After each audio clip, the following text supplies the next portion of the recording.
Welcome to Zisodel TV. Kindly subscribe, share, and like for latest updates and news.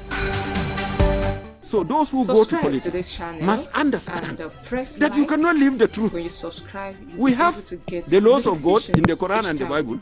We have the Constitution of Nigeria. We have the party constitution. Go and see what is going on. The politicians are not obeying any. They are not obeying the law of God.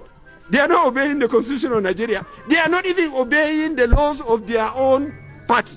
As a result, virtually no party has leadership. In fact, no party in Nigeria is a party. Because the meaning of party is a set of people who share common objectives. But what we have is a set of idiots who each want to have an office from the party.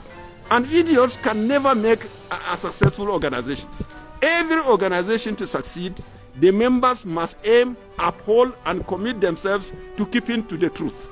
They must uphold and commit themselves to being patient. So if you are not wanted, then you don't leave the party, you die, you fight, you kill. What for? Whatever position you hold, you are not going to be the first one. And whatever position you hold is not going to be permanent. There will be a day when it will end. And what have you seen? People who leave governor today and arrested tomorrow. Why do I even want to be? So all these people fighting for offices, and not one day are these politicians coming together to ask one question. You know the one question they don't ask? What do we do to improve the people of Nigeria? No. It is what do I do so that I become governor? Then why do you want to be a governor if you are an idiot? What is the meaning of idiot? You know the meaning of idiot? It's a Greek word. It means the person who only thinks of himself. If everybody thinks of himself, who is going to have a wife? Which wife is going to have a husband? So unless our politicians accept that truth, the truth is the truth. We must set up rule. The rules are already there. You understand? There is no party that has no constitution. And then you see them going to court to interpret the constitution. Are you mad people? You made the constitution yourself. Who do you need to interpret it? It's only that you are not honest to yourselves. Because you sat down and wrote it. If you don't know the meaning and you wrote, what will Abastafida call you? You know, mad people.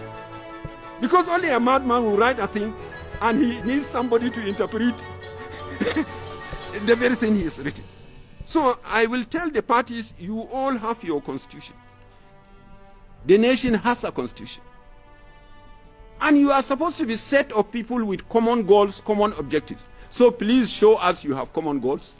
Show us you have rules made by your party. Show us you have respect for the Constitution of Nigeria. Do not transfer the election to the courts. Our Vice President himself honestly accepted that guilt. The courts have become those who are appointing the governors. In another reverse, I respect him as a lawyer, but what he's saying is, we as politicians, we have failed to act on even what we know. We know the Constitution, we know the fact, and we failed. We wait for the court to judge. In many places, you see 4 people who go to a village, hide, and write the results. They have finished delegate, they have finished this, they want all the delegates to belong to one person. Then why do we have the democracy? Yeah, you understand? So the second part is they take money and give to youth. These youth are young people who are supposed to be reading, learning, and planning their future. So please let our children be peaceful. Give them chance to build themselves as young men. If you can do what is good for them, do.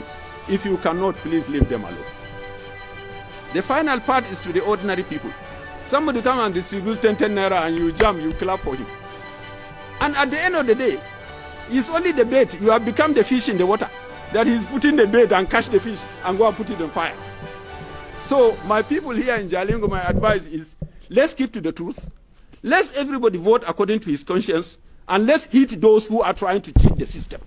Because they are the people cheating us. They are the people harming us. If we have free and fair election, if one person is wrong, we can make another election next time and change him. But you have one donkey producing another donkey, and they will say no camel should carry lots. And can the donkey carry the lots?